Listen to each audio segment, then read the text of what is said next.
যে ফুলগুলো এইভাবে ধরবেন। দেখতে পাচ্ছেন আমার হাতে এটা আছে আপনার ফ্লোরা। যেটা আমি আসলে এটা বিজ্ঞাপন না, আমি কোনো কোম্পানির বিজ্ঞাপন দিই না বা করিও না, এর জন্য আমি টাকাও নিই না। তো এটা আমি নিজে ব্যবহার করি। সে সুবাদে আপনাদের প্রচুর গন্ধ, সে সুবাদে আপনার দেখানো যে টমেটোয় একটা ফুলও পড়বে না, যতগুলা ফুল আসবে সেটা ততগুলাই ফল ধরবে। তো এটা হরমোন বলতে পারেন বা এটা পিজিআর আর কি। তো হরমোন হিসাবে ব্যবহার হয় টমেটো গাছের জন্য বিশেষ করে।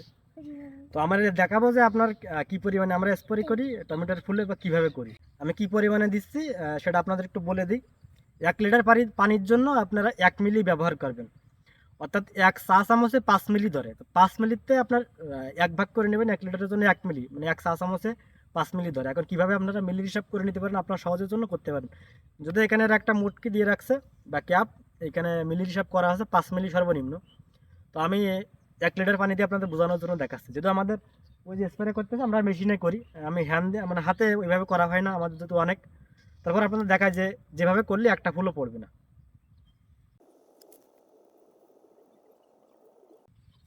এটা অবশ্য একটু তরল, যথেষ্ট আঠালো আর কি। আমি এই এটা আপনার আমার 2 লিটারের বোতল যেহেতু, তবে আমার পানি আছে 1 লিটার।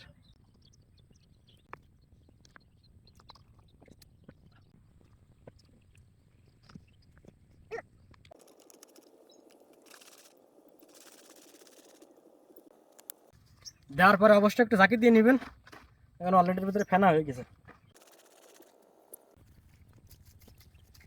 অলরেডি আমার রেডি। আপনার এখন ফুলে কীভাবে স্প্রে করি সেটা দেখেন। যে ফুলগুলো এইভাবে ধরবেন, এই যে আপনার ফুলগুলা ধরে আপনারা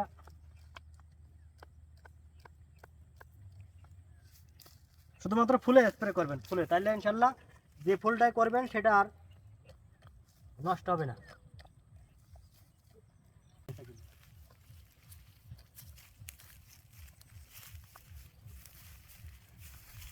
আমরা কিন্তু শুধুমাত্র ফুল দেখে দেখে আপনার